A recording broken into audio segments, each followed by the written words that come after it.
with their long finger pearls, but you're gonna have to serve somebody. Yes, indeed, you're gonna have to serve somebody.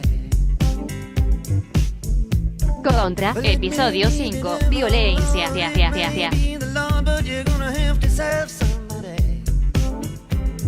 tardes, días, noches o la hora que nos estén escuchando.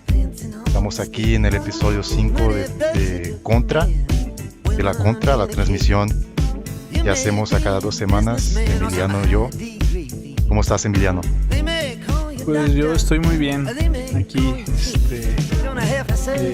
disfrutando de nuestra segunda transmisión juntos, porque las primeras 4 o 3, unas 3 fueron totalmente a distancia por esto del COVID, pero nosotros hemos tomado nuestras medidas y ya nos juntamos la última vez en mi azotea y esta vez en tu sala. Sí, aquí estamos, aquí en el episodio 5 de Contra, y de esta vez el tema es la violencia. Violencia. Es un tema pues que da mucho que hablar, la verdad. Y es un tema muy relevante en la situación de América Latina. Siento de que pues siempre ha sido muy relevante.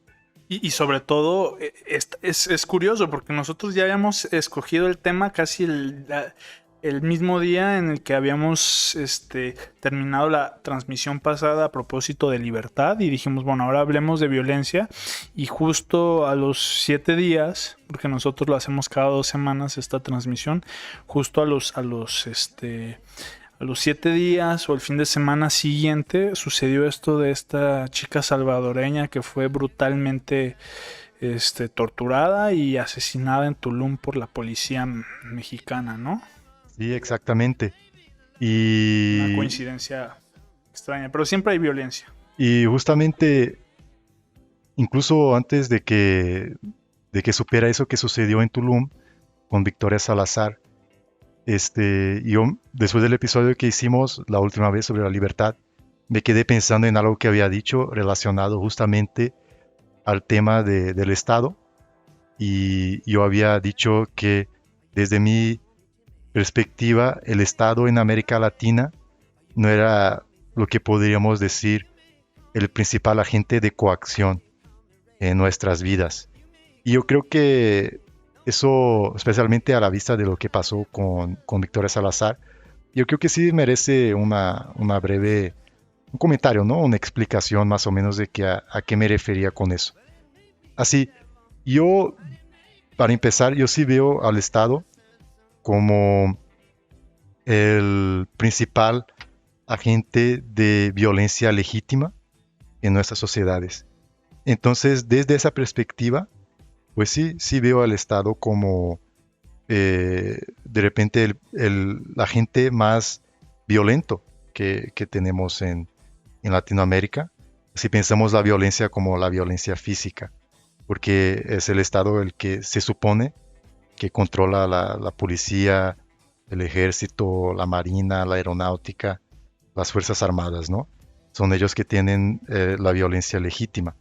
Entonces, y otra cosa, y también estoy consciente de que la mayor parte de las veces el Estado es un instrumento que utilizan las élites, los grupos dominantes, para mantener su dominio sobre las personas, sobre los oprimidos, pues, sobre la gran mayoría del pueblo. Entonces, yo sí estoy consciente de esa situación del Estado y de cómo el Estado es utilizado como herramienta de opresión y cómo esa opresión se figura sobre todo en términos de violencia.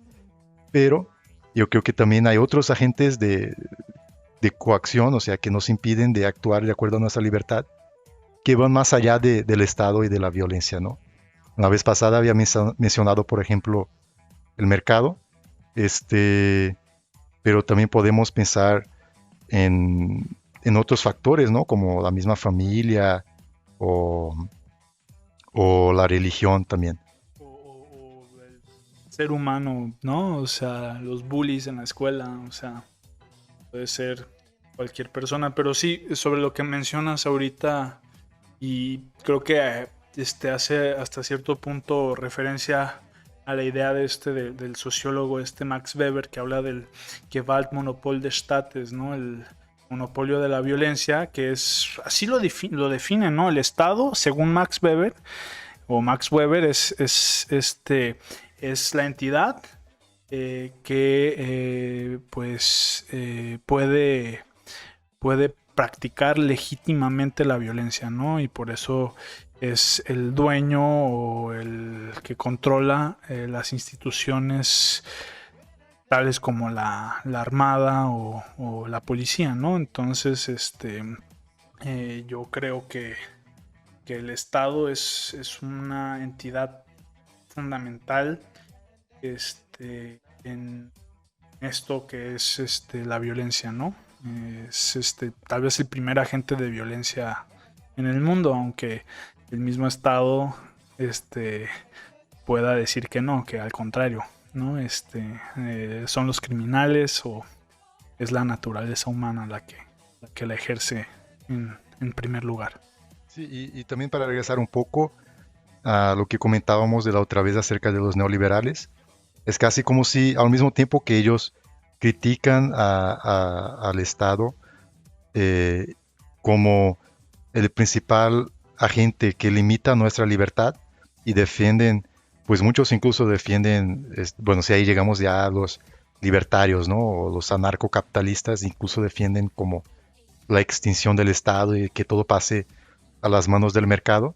Es curioso como, a pesar de esa crítica, muchos neoliberales sí defienden el Estado como decías, como la violencia legitimada, ¿no? Sí defienden la policía, sí defienden los militares, entonces sí es algo bastante complejo. Sí, y además, en el caso particular de América Latina, yo creo que el Estado es una entidad que existe, pero es una entidad algo, como, no sé, como nublada, ¿no? O sea, yo me imagino bien un estado muy autoritario y también tal vez lo hablo desde una perspectiva pues, de un joven mexicano que tal vez no vivió el periodo del PRI, en donde tal vez el PRI era o México en ese momento era un estado en donde el PRI y el gobierno tenía mucha injerencia en la vida de las personas. Digo, todavía lo tiene, pero yo siento que es un estado totalmente disfuncional. O sea, no es como en China. En China con esto del COVID, Wuhan y toda la zona la cerraron. O sea, 30 millones de personas encerradas en un espacio bastante reducido. O sea, el Estado chino lo veo mucho más capaz de ejercer esa violencia, de ejercer esa autoridad que en México. O sea, en México no lo veo capaz, y tal vez no sé, ningún estado de América Latina, no veo al Estado capaz de controlar, de tener esa autoridad, ¿no? Entonces es un caso particular el de América Latina. Por ejemplo, con Victoria Salazar, yo estoy de acuerdo que la policía en México es violenta y todo, pero no es la misma sensación que me genera cuando tengo que dialogar con pues policías en Estados Unidos o en Europa, que es una autoridad diferente. Aquí la policía a mí me genera miedo. Yo los veo como una especie de... No hay claridad. Yo los veo como una especie de entidad que trabaja para... Una entidad que no practica en la autoridad, ¿no? O sea, es una autoridad que fuera de la autoridad. Es como una especie de grupo criminal que se rige por sus reglas y no hay un reglamento claro. Y en Estados Unidos, claro, pasó lo de George Floyd y todo, y el tipo que mató a George Floyd, este policía, pues es un abusador, etcétera, pero yo creo que hay un estado más presente, ¿no? O sea, aquí yo me siento mucho más vulnerable porque no es como un policía que ejerce su autoridad, allá en Estados Unidos fue un caso de un policía que ejerció su autoridad, pues un poco de una manera pues un poco discrecional, ¿no? Pero aquí en México no hay no hay un estado que, o sea, es totalmente la incertidumbre, ¿no? Yo con los policías no sé si me quieran secuestrar o así, ¿no? O sea, y eso es lo que yo veo en los estados latinoamericanos, por lo menos en México, un estado disfuncional en el cual, pues, la autoridad, actúa totalmente de manera como nublada, no hay certidumbre, ¿no? Entonces es algo bastante, pues, inquietante, y al mismo tiempo, pues, me da una cierta idea de libertad. Es algo extraño.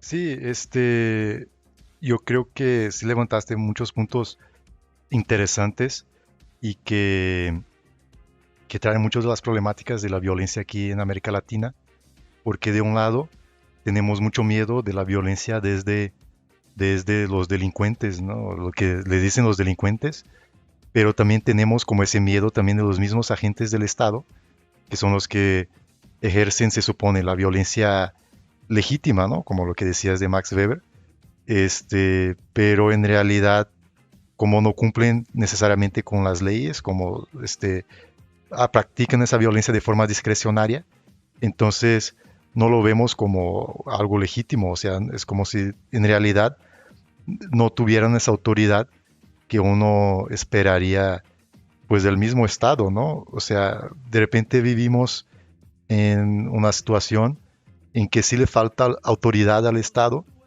pero en parte porque el mismo Estado no cumple con sus mismas leyes, o sea, hay una especie de contradicción entre el marco legal y las actitudes efectivas del Estado en el día a día, ¿no? Y eso se refleja en las relaciones entre los ciudadanos, que me parece que a veces aquí por lo menos son como violentas sin sentido, ¿no? O sea, lo veo con, pues, personas que, un caso muy anecdótico, pero personas que, por ejemplo, pueden tapar la calle con botes para guardar espacio, o sea, para guardar espacio para que se pueda estacionar su carro. Este, esa es como una violencia que vives todos los días, porque, pues, o sea, el espacio es público y la gente, pues, no respeta esas reglas del buen vivir en comunidad, pero al mismo tiempo entiendo, porque pues, el Estado no barre sus calles, el Estado no está presente, está totalmente ausente. Entonces ellos dicen, pues yo aquí barro este espacio, yo cuido este espacio, aquí está mi casa, es mi lugar. Entonces, eso yo lo veo muy, muy, muy reflejado pues, por lo menos en la vida diaria de mexicanos. Sí, estoy de acuerdo. Bueno, no soy mexicano, pero vivo aquí. Tengo más de 5 años en total viviendo aquí y pues sí me di cuenta de muchas de eh, de esa falta de autoridad, ¿no? Que tiene el Estado, aunque si digo la verdad sí estaba un poco acostumbrado porque como soy brasileño, no creo que allá vivía algo muy diferente de lo que he vivido aquí. Pero